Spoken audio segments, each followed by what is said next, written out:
Is faring after so much rain this spring. And we check out a new summer day camp in Joplin for young bike, skateboard, and scooter riders. KOAM News at 10 is next.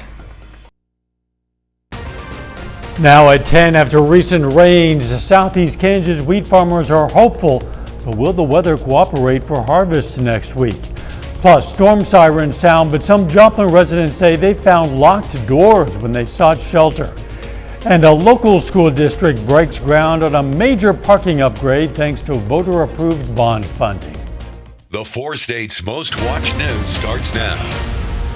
Farmers across the 4 states are cautiously watching their wheat crops after recent heavy rains, concerned about potential damage and yield loss. This is KOAM News at 10. I'm Dow Quick. As KOAM's Ty Parks reports, while some fields have suffered from flooding and root damage, farmers remain hopeful that favorable weather will provide a timely harvest window. After the recent rainfall, southeast Kansas farmers face an uncertainty. The maturity of the wheat has been far enough behind that we kind of feel like the excessive rain has taken the top off of the yields, but not been detrimental to this point. So maybe taking the top off the yields by about 10%.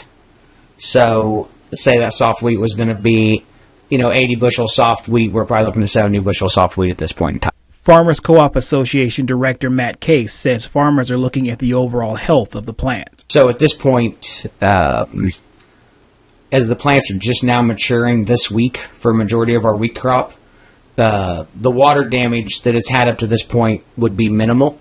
Our bigger concern is water damage going forward from this week.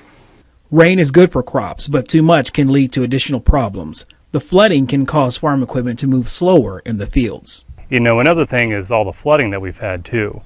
And so when wheat fields get flooded, it's already kind of on its dry down stages, but for the fields that got flooded early and frequently, their roots have basically died. And so a lot of the wheat might have actually died before it was ready to physiologically stop doing its processes. I think the biggest story is the weather moving forward. If the weather will straighten up and give us a good harvest window, I think we're going to be fine. Once this wheat goes to full maturity, if we continue to have excessive rainfall on it, that's when we'll see it affect the quality of the crop. You have to be optimistic in this business. But I feel like there's still a good crop out there. I feel like the weather, it'll give us a window with the equipment we have today. When we get a window to go, they'll get this crop out. Out of the ground and onto your table, the goal for every farmer. Reporting in southeast Kansas, Ty Parks, KOAM News. The Farmers Co-op in Columbus expects to receive their first test cuts of wheat starting on Monday or Tuesday of next week. Chief Meteorologist Doug Hetty joins us now with a first look at the weather. Well, definitely turned out to be a nice Tuesday for us today, and temperatures, they stay fairly warm as we go through the next few days. 80s sticking around for the rest of the week.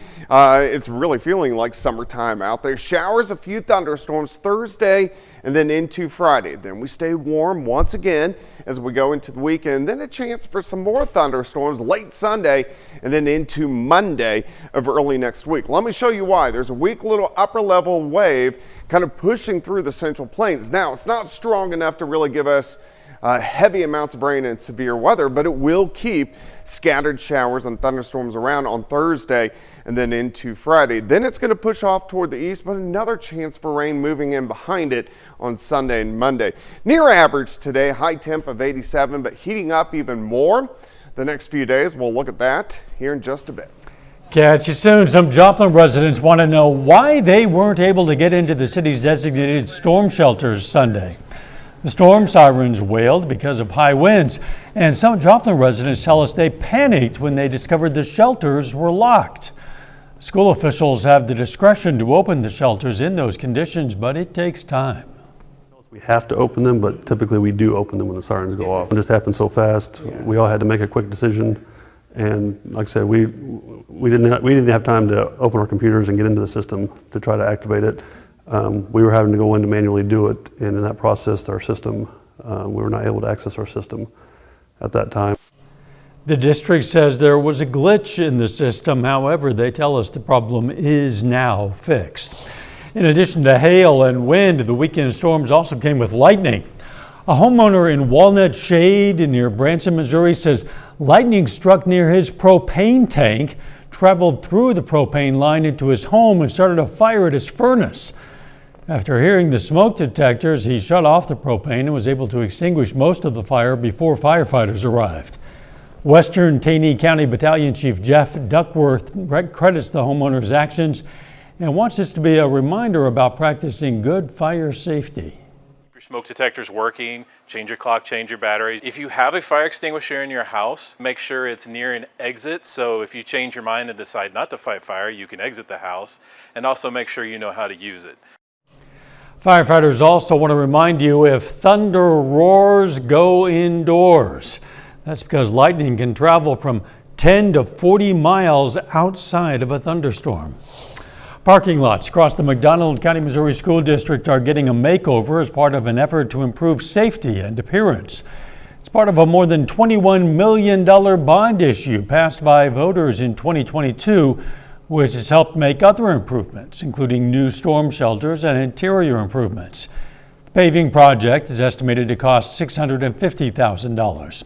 Most of the parking lots were previously gravel, and district staff say the pavement will not only look better, but will reduce dust, mud, and trip hazards.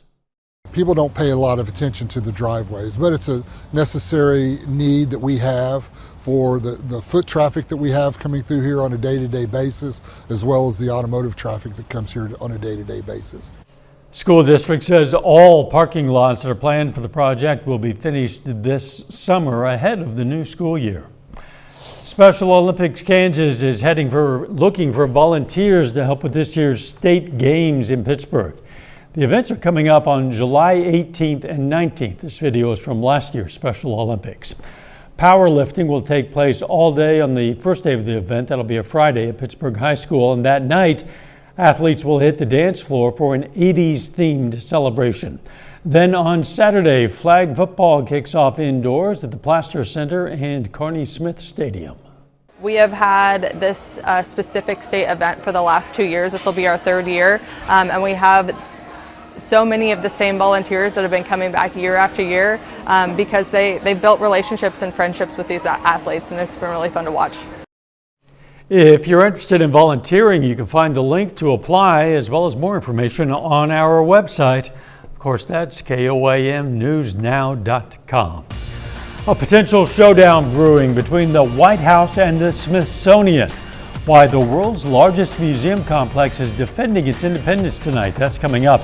But up first, unrest in the City of Angels. Hundreds of Marines and National Guard troops are in Los Angeles. I'm Danya Backus with why city officials are calling the response to ongoing protests unnecessary. Protesters took to the streets of Los Angeles for a fifth consecutive day. As Danya Backus reports, the protest came as thousands more National Guard troops and Marines arrived. Groups of protesters gathered around National Guard troops in downtown Los Angeles Tuesday. Some were impassioned. Our people are being picked up off the street. They're being snatched up out of Home Depots and Walmarts. Wake up, bro. Open your eyes. You're on the wrong side of history, bro. You need to be here with us. Others expressed concern over rights. Because I see this as an unlawful invasion of California's sovereignty. And I believe the administration is putting these poor guys in a horrible position, too. On Monday, President Trump doubled the number of National Guard troops deployed to LA to 4,000. 700 Marines have also arrived. In response, state officials asked for an immediate temporary restraining order that would block military troops from engaging in law enforcement activities such as searches and arrests. A court date has been scheduled for Thursday. In remarks at Fort Bragg Tuesday, President Trump stuck by his decision to send troops to Los Angeles without first consulting with California Governor Gavin Newsom. We will use every asset at our disposal to quell the violence and restore law and order right away. We're not going to wait 7 days and 8 days and wait for a governor that's never going to call and watch cities burn. Later on the tarmac, the president revealed he spoke by phone with Governor Newsom and issued him a warning. And we actually spent 16-point-something minutes on the phone, and I told him he's got to get his act together because you're going to have some bad times in Los Angeles if he doesn't. Protesters have also taken to the streets in other cities, including Dallas, San Francisco, and New York. Danya Backus, CBS News, Los Angeles. The Pentagon said today deploying the National Guard and Marines to Los Angeles will cost American taxpayers around $134 million. Despite a potential threat from the Trump White House, the Smithsonian Institution says it remains politically neutral. In a statement released yesterday, officials said it is, quote, nonpartisan stature, and all personnel decisions are made by its secretary. This announcement comes less than 2 weeks after the president said he plans to remove Kim Saget as the director of the National Portrait Gallery. Saget, the first woman to ever hold that role, has been with the institution since 2013. But in a recent social media post, Trump called her highly partisan, adding that she supports DEI. The Smithsonian Institution is the largest museum complex in the world and has 21 museums and the National Zoo. Doug returns next with a complete look at your forecast, and later a new summer day camp rolls into Joplin. Check out the place where kids can get skills and a cool place to hang out. That's coming up.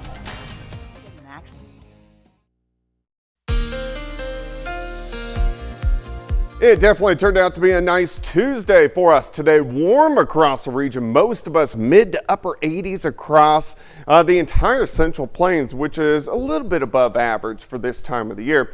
Can see a few mid and upper level clouds starting to skirt in. Here's the reason why. Upper level wave down across parts of Texas. What this means for you is we get some more clouds, and we are going to have some hit and miss scattered showers and a few thunderstorms as we go through the next couple days. We're into June now, almost middle June, so it's hard to get really strong storm systems. The jet stream's way up into Canada, so this is a weaker wave, but it's a nuisance because it gives us more rain across the region Thursday into Friday. So then it shifts off toward the east. Bulk of the weekend looks pretty good. Here comes another system late Sunday and into Monday. That will give us additional chances for showers and thunderstorms. Then a ridge of high pressure works in behind it, meaning we start to heat up, but we need to dry out. No rain today, but for the month, look at this. Already over 5 inches. For the year, over 23 inches. We're only above average by about 2.5 inches or so on average, but some areas have had a lot more rain than that over the past couple months. Rain chances low tonight, really non-existent tonight, and then low tomorrow afternoon. A few isolated showers. Then our chances will start to creep up just a little bit late tomorrow night into Thursday, and the better chances Thursday and then into Friday. But it's not going to be widespread. It's going to be very scattered. Let me walk you through time. Some clouds pushing through tonight, mid-60s to start on your Wednesday. We'll stop at the noon hour. Partly cloudy skies already into the mid-80s. Let's go into the afternoon about 5 p.m. 1 or 2 little showers popping up. Most of you dry. High temps 86, 87, 88 degrees. Clouds increase tomorrow night. Let's go after midnight. Scattered showers, a few rumbles of thunder, nothing strong, nothing severe across the region. Heading into Thursday morning, just kind of periods or hit and miss scattered showers through the morning into the afternoon. This will keep our temps down just a little bit as we go into Thursday afternoon. Thursday night into Friday morning, a few more rounds of scattered showers and a few thunderstorms. How much rain could we get? We got to see where those heavier bands set up. I think most of us, not near as heavy as what we have seen, 1/4 of an inch, 1/2 an inch, but there are going to be some isolated higher amounts. 67 to start, 84 by noon, high temp 87 as we go into your Wednesday. Let's sneak into your weekend here. Saturday, I think overall looks good, but we may get a random shower late. Then on Sunday, overall looks pretty good, but a few scattered showers and thunderstorms late. A little better chance as we go into Monday, especially late Monday into Tuesday morning. 87 on your Wednesday, 81 on Thursday, 82 on Friday, mid to upper 80s over the weekend. Look at the 90s working in for us by next week. Doug, thanks. Hey, tonight Carl Junction hosted its June Bulldog Block Party, bringing together friends, family, and neighbors for an evening of fun on Main Street. The music, live music enjoyed by the community, also food trucks, games, and crafts with activities for all ages. The event celebrates Bulldog pride and local spirit with strong turnout and cooperative weather. I will say it is kind of challenging. We're not from here, so we don't know a whole lot of people, so that definitely brings a lot of challenges. But yeah, we just try to get out in our community and meet local businesses and people that are in search of gifts and things like that. Organizers say events like these help strengthen connections and, of course, create some lasting memories. Still ahead, the Joplin Outlaws face the Fort Smith Marshals on the road, and a former Crowder Rough Rider gets his shot to pitch in the major leagues. John Dales has those stories and more up next in sports. Missouri Bank. Crowder has solidified itself as one of the top junior college baseball programs in the country under the leadership of head coach Travis Lallemond. Now, most of his players are only there for a year, maybe two, before moving on to bigger and better things. And this afternoon, ESPN's Jeff Passan reports that former Crowder Rough Rider Jacob Mizorowski is being called up to the Milwaukee Brewers Major League Club. He's the top pitching prospect in their organization, and he's just 3 years removed from pitching for Crowder right here in the 4 states. After redshirting his first season with the Rough Riders, the 6'7" right-hander posted a 10-0 record with a sub-3 ERA in his second year. He then passed up an opportunity to continue his college career at LSU and was selected by the Milwaukee Brewers with the 63rd overall pick in the 2022 MLB draft. Mizorowski quickly moved up the ranks of the Brewers organization. By July of 2023, he was promoted to AA Biloxi. Just over a year later, he gets called up to their AAA affiliate in Nashville. And throughout his entire minor league career, the 23-year-old has racked up 320 strikeouts and just over 233 innings pitched. He's got an ERA just over 3. Oh yeah, and his fastball, that tops out velocity-wise at 103 miles per hour. Mizorowski is expected to make his first MLB start against the Cardinals in Milwaukee on Thursday. In summer collegiate baseball, the Joplin Outlaws have had the past couple days off, and tonight they begin a 4-game road set down in Arkansas. They start that series with a shutout victory. Final score is 6-0. Missouri Southern's Will Doherty hits a home run, and starting pitcher Parker Wilson goes 5 innings, allowing just 3 hits to get the Outlaws back in the win column. Same time tomorrow, 7:05 down in Fort Smith. Staying with collegiate baseball, only 8 Division I teams remain and are headed to the College World Series in Omaha, which starts later this week. Here's a look at those last 8 teams standing. Pretty good mix from everywhere around the country. Arkansas and LSU are the only SEC teams to make it to Omaha. They're matched up against each other in the first round of the tournament. Now this gets split up into 2 brackets. Murray State and UCLA, they join the Razorbacks and Tigers. The other 4 are Coastal Carolina, Arizona, Oregon State, and Louisville. Only 1 team makes it from each quad to the best of 3 championship. That's June 21st. Things get started this Friday. Closing things out with a look at Major League Baseball, the Royals begin a home series tonight against one of the top teams in baseball, and the Yankees pay a visit to Kauffman Stadium. This one just got away from the Royals quickly. They fall 10-2. Aaron Judge got things started with a 470-foot monster home run in the top of the first inning, and New York really never looks back from that point on. Meanwhile, in St. Louis, we get another tight game between the Cardinals and Blue Jays tonight, and once again, Toronto pulls it out. Final score 10-9. The Redbirds score 3 in the 9th off a home run from Wilson Contreras, but it's not enough. They'll try to avoid the sweep tomorrow afternoon. And then, of course, on Thursday, like I mentioned, they're going up against the Brewers and Jacob Mizorowski. We're excited to see his debut. Anytime you can throw a fastball 103 miles per hour, you're going to get a shot, I think, to pitch in the big leagues. If you can hit the strike zone at 103, That's true. Yeah, you can, a lot of players are going to strike out for sure. Yeah. We'll be right back. It's going to be a pretty quiet night for us tonight. Temperatures dip back into the mid-60s. 87 on your Wednesday, a very random shower in the afternoon. A little bit cooler Thursday and Friday because we are going to have scattered showers and a few thunderstorms. And then our temperatures accelerate upward through the 80s to near 90 by the time we get to next week. Doug, thanks. A new summer day camp in Joplin invites young bike, skateboard, and scooter riders to trick out their skills. KYM's Olivia Moss checked in on day 1. Okay. The first day of ramp camp started out on a roll. Just like that. You got it. It's a new program taking place at the Rooted Action Park in Joplin. Kids ages 7 through 15 get to spend 4 days building their park skills, learning new tricks. I do that, and then you land on it. And building a community. There's all kinds of benefits that go along with action sports, like building character and resilience and being physically active. So the idea with Ramp Camp is to get like a 1 week where we can get a bunch of kids and focus on teaching them skills, not only on the ramps, but also help build character. Some kids have more experience, but for those who don't, the camp aims to build their confidence. You kind of just got to commit to it. I started just as one of these kids that didn't know what I was doing. Then as I advanced, I was able to do tricks, and it made it so much more fun experience. So I just want to help people have that same experience I had.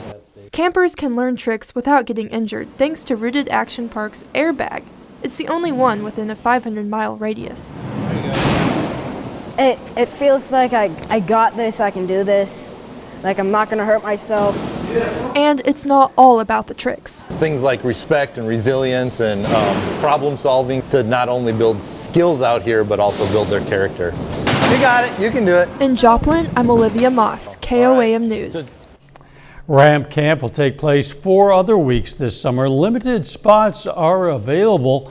You can find more information on dates and hours at our website, koamnewsnow.com. Looked like a lot of fun. Yeah, you know? it did. I noticed they were wearing their helmets too, which good practice. Yeah. And then you have that padded landing spot, Yeah. so you can have the courage to try a few things. That's right. Final sports notes. Tomorrow night is Game 3 of the NBA Finals. That one's in Indianapolis between the Pacers and Thunder. OKC hoping to get back to home court advantage. If they win tomorrow night, they will have home court advantage. And they dominated their second game. They See did. if they can keep that up. Thanks for joining us. Don't forget the morning show starts at 5 a.m. and let's make it a great tomorrow.